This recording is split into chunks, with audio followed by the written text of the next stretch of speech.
أكم يتنجى تقولي قال لي وأنا جاي باتي زاكي ستة برسا غورة غرا جكاسا جولين لين جكاسا جايبا وأنا جاي باسنيك أمنا سأمراسا دربية الرابل بلاميتي bakka ummata Colorado argametti kabaja ummata Colorado ofis kabaja ummata Oromo ofis kitaaba kana birrii 1,000 warra Colorado titti na dabalaa jechuun doolaara 1,000 warra Colorado titti na dabalaa jechuun hogganaan bilxiginnaa duraanii ka amma mana hidhaatii bahe Taayyee Danda'aa kitaaba birrii 1,000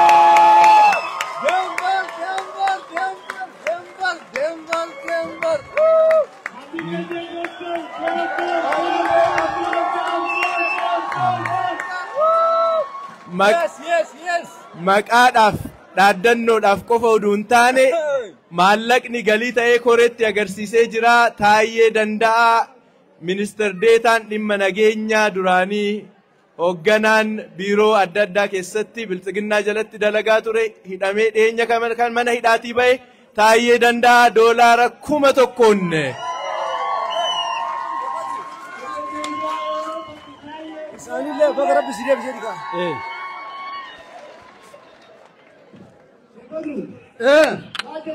ما جت أمين وانجن وبتاين بقى ربي لازم باسنان وبتاين بقى مشين سما دمبر كولورادو فرتن جنان وبتاين وبتاين وري دمبر كولورادو سبونسر سينير جيني كوباتا مغالا دمبر سينغونا جنان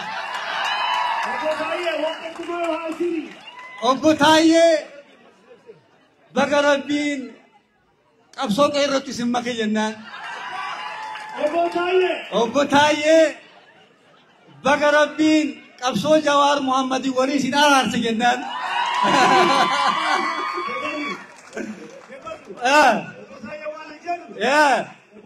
Haya.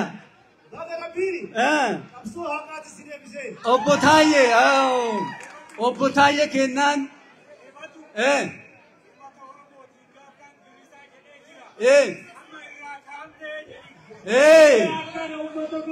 ummata dhageenne akkana yes Obbotaayee kaleessa waan isin girrisaan hin jettan saniin beeknaa baga rabbi girrisaa ajiin isinidha jennaan. Galatoomaa jennaanii haadha seenan dalagamaa jira hawaasa keenya. Obbotaayee hedduu kanaaf inshaallah hawaasa keenya Cakasi dhagete oduun si geete kitaaba fide dhagete oduun si geete leenca ayyaa dhagete oduun si geete gabrummaa fide dhagete oduun si geete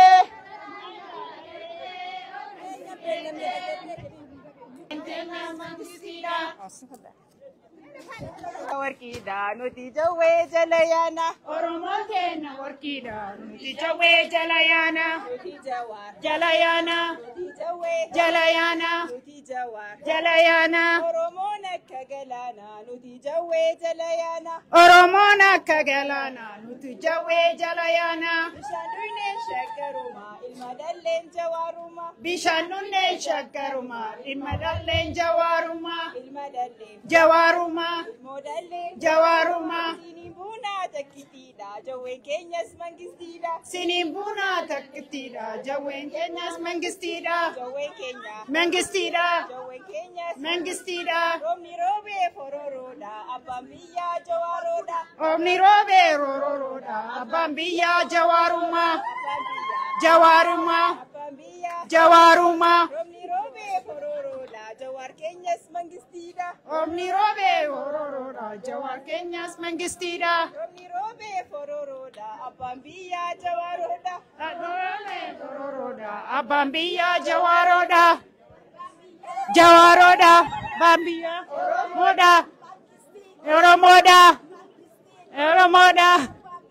Jawaaroodha. Oromoodha.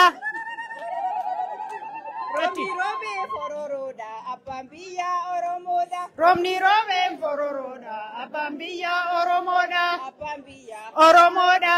Oromoon akka galaanaa nuti jawwee jala yaana. Oromoon akka galaanaa nuti jawwee jala yaana. Oromoon akka galaanaa nuti jawaar jala yaana. Oromoon akka galaanaa nuti jawwee jala yaana. Nuti jawwee Jala yaana. nuti jawaar Jala yaana. nuti jawwee Jala yaana. nuti jawaar. Jala yaana. Bishaan dhugneen shaggar. Sigeettee gurra naa kenni dhageettee oduun sigeettee jawween as ga'e dhageettee oduun dhageettee Sa'aatiin turmaataaf hedduu dhiifama isiniin jenna.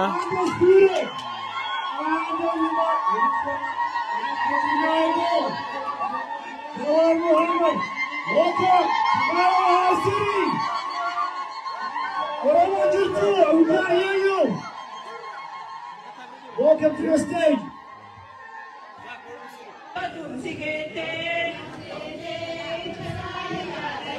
Jawaro.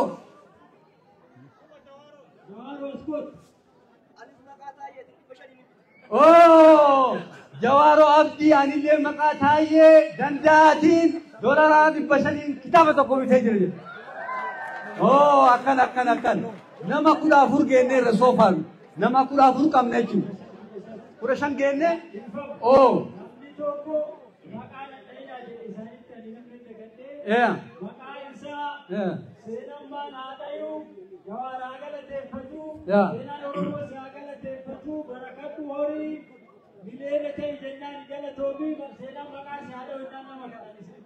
Okay, galatoma ammallee namni itti aanu namni 15 fidee nama 16 geenneera. Namni 16 abdanneen doolaara 500 kitaaba bitatee jira. Galatoomi jennaan. Nama meeqa geenne amma? Nama 15 geennee jirra jechuudha. Nama 15 geennee jirra. Akkanaami hawaasa keenya. Nama 15 geenneerra already cufneerra amma nama 16 keenya jechuudha. Nama 16 maal jette gammachiisi?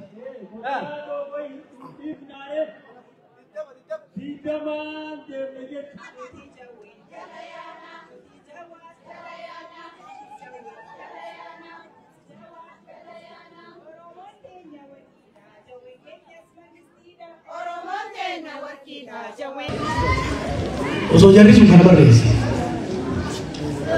Guutamaan, Maliin, Jaarraan, Bilisa Abbaa Gadaa, Waaqa Guutuu, Baaroo Tumsaa, meeqa lakkoofne? Baaroo Dachaasaa kunuutti osoo fuuluma 50 nu barreessanii warra akka kiyya isaan booda dhaloota sadaffarra dhufe kanaaf ni laaffattee turte jechuudha. Kitaaba kana gara jalqabaarra ni gartan. Ani gara sabboonummaa gara qabsoo kan hin seene waa'ee jara kana dhaga'uudhaan anaa fi Guutamaan aanaa tokko isa galan. Argeen beeku abbaa keenya beeka abbaa keenya ijoollummaan dabre kanaaf akka isaanii ta'u goota qabaachuun ijoollee jalaa dhuftu goota godha. Kanaaf seenaa isaanii warri beektan haa xiqqaattu haa guddattu waan xiqqoollee barreessuun barbaachisaadha.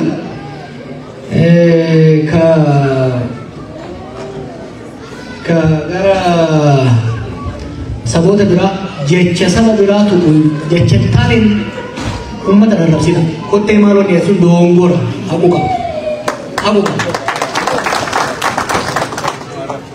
Waan namni siin jechuun barbaade namaan hin jenna. Saba fedhessaa ta'u maqaa inni dhiyaamuun dhiyaama.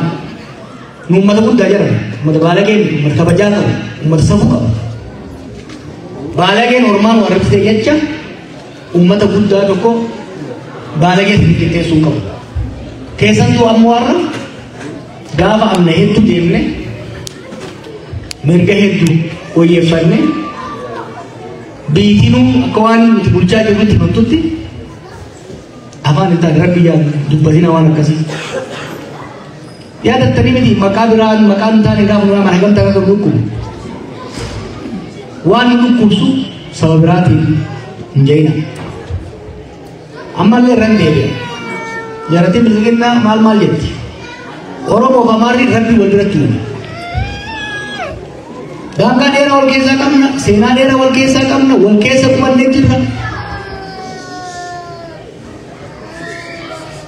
waggoota dhibbaatamaaf walitti buunee jirra wal falmaa qabna akkaataa seenaa itti hubannuuf yaadannu akkaataa irraa foonuu irratti garaagarummaa qabna garuu amma feete wal jibbina amma feete kenniisan malee adda ba'uu hin dandeenye kanaaf nus hayyoonnii fi garoonni gama isaaniitis gama keenyattis gara jidduutti dhufanii wal hubannaa sossobbii abii godhe sadii miti balaan hamaan biyya sanii abii fide ummata Amaaraa keessattuu humnoota siyaasaa Amaaraa dogongorsu waadaa biyya saniif hin taane fi hin danda'amne waadaa galee booda jala garagalee immoo lola isaa wajjin seene nuti kijibu ummata kana ummata biyya sanii kijibuu qabu jibbuu sin qabu kijibuu sin qabu nu waan barbaadu qabna isaan waan nu barbaadan jiru san waliin mari'achuu siyaasaa sabaa jibbanii amma siyaasa sabaa gaggeessaa jira jijjiirama biyya sanii dhufe wadhaa jira sabboonummaan siyaasaan isaanii guddaa nama deemamu sabboonummaa Amaaraati kanaaf ilaalcha goggogaa durii keessa isaanis nuti ta'uu qabna jechuudha yookaan balaa hamaatu nu hundatti dhufu lolli hamaa nama waramaa jiru naannoo Amaaraatiif naannoo Oromiyaatitti tokko mo'atee tokko hin danda'amu namoota akkasii kanaaf nuti akka hoggansa Oromootitti ejjennoo qabna biyya nu hundaaf taatu jaaruu qabna jennee yaadna isaan keessaayis ilaalcha akkasii qabu guddaa rakkoon maali abii nama halakaa jedhuun malee nama sii jedhuu hari namanneef namoota fakkeenya namoonni akka gattuu warra federaalizimii fudhatan turan warra isaan keessaa raashinaal ta'e ari'ee balleessee maal godhe dargaggeessa arsee bosonatti naqe siyaasaan biyya sanii bosona keessaa ba'uu qabdi Oromiyaatti haa taatu Tigraayitti haa taatu kun isa reyaalitii dirqamaa kana sooshaal miidiyaa irratti illee gaazoftan jechaa fi ilaalcha Oromoo madaa naamusaan dhiyeessuun dirqama barbaachisaa jechuudha. Ummaan kan kaasan namni keenya kana maraan dhumaa jira. Humna hidhate kan mootummaatis kan bosonaatis dhumaa jira kun dhuga kuni waan waakkatamu miti. Kana waantu miti. Kana ka fide Abiy munni xiqqaan naannoo isaa jiru siyaasa Oromootis hubachuu dadhabuurra siyaasa Itoophiyaatiif addunyaa hubachuu dadhabuurra hubachuunis ta'ii dhabuurra ka ka'e dirree siyaasaa dhiphisanii ijoollee kalee hidhiidhumtee caccabtee aangooti isaan baafte gaafa Hacaaluu ajjeefamee nu hidhamne cinaa hidhanii cinaa miidhanii bosona galchan. Kanaaf falli jiru maali? Sababa ijoollee kana bosona galchee furuudha. Naannoo lachuu naannoo Amaaraattis, naannoo Oromiyaattis, naannoo biraattis. Siyaasaan biyyattii afaan qawweetirraa gara afaan hoggansa siyaasaa akka deemtu gochuudha. Waggoota lamaan sadeen dabre kana Oromiyaatti waraana bilisummaa Oromootii fi mootummaa jechuun nageenya akka dhufu carraaqqii guddaa goone.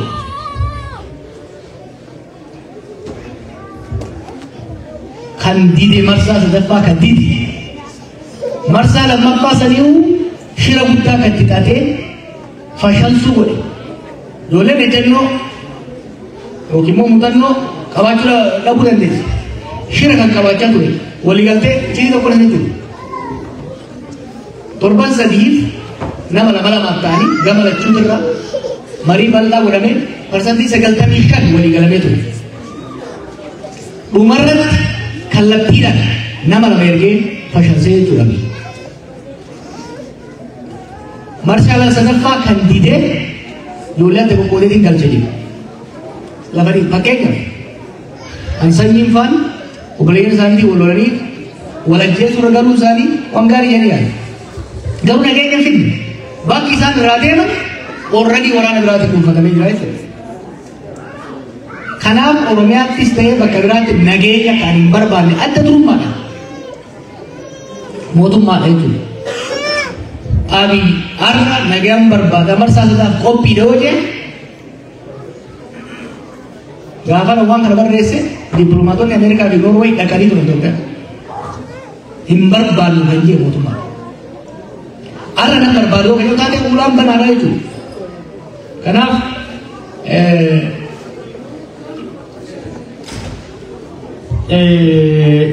saniin hubatamuu qaba. Wanni mootummaarra dhiibbaa godhaa jirru wanni mootummaarra fuulleeffanneef lolli gama tokkoo gadamaa jira yookiin immoo uummanni gara tokko qofaa miidhamaa jira kan jechuudha miti.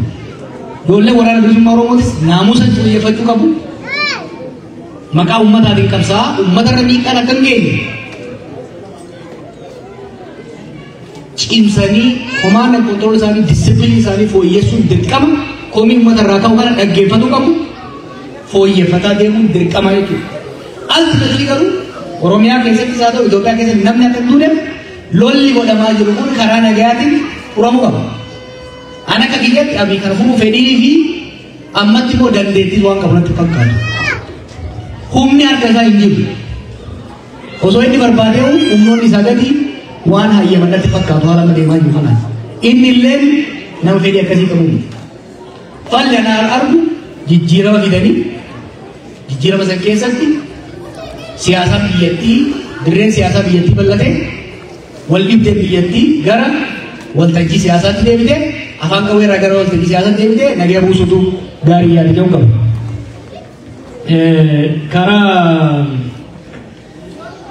The question my sister asked, where do you stand? I stand in the same place you have seen me when you were young. I joined this struggle to empower the Oromo people, to ensure our dignity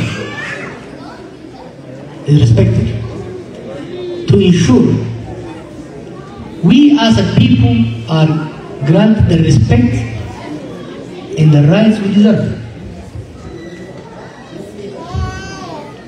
We have progress, you know. This struggle started in the 1960s. In the 1960s, there was the idea of Oromo and Oromia was limited to university campuses. The nation was so demolished that we had to reconstruct. I wrote a piece last year, you can read it. I think there is an English translation of it. The first phase of this struggle was to revive, to rehabilitate the nation, the idea of the nation. The second was to reconstruct our history, to reconstruct our language, to rebuild organizations in our name, OLF, Kube, and all these things. This was in the 1970s. In 1990s, we moved to the third phase of the struggle, which is the institutionalization of our struggle, formation of Oromia, implementation of our Oromo literacy. This was in the 1990s. In 2018, we moved to a new chapter. Every chapter reinforces the new chapter. Reviving Oromo nationalism, reviving Oromo and Oromas, Upper Kallu and other movements led to birth of OLF and reconstruction of Oromo. This led to formation of Oromia in the 1990s. And particularly, the introduction of Kube and mother tongue literacy led to the birth of what's called the Kube generation.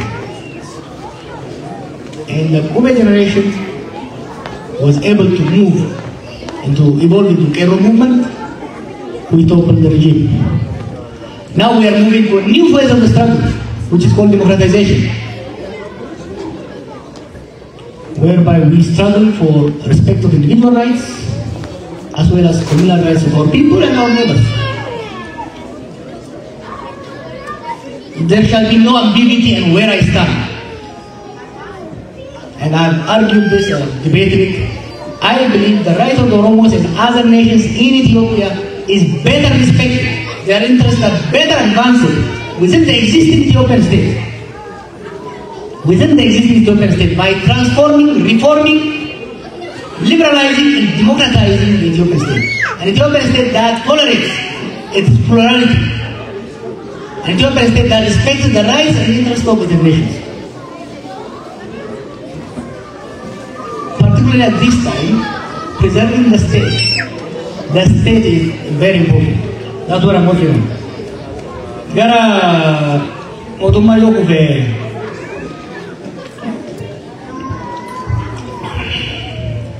motumma yo kufe kopi kaptani kun kama kopau sani dia kama kopau mal jenne kam pura mata jarra onne da amansirna samboda nili tarkam mata itu yakin akan tu dalde keras dem din no contingency plan karna in case something happens. Anak masa dia tu, kisah anggun warga bati mal yang kan sering berada di sana. Sering itu. Kapsul bola tu ni 18 feet nature. Over.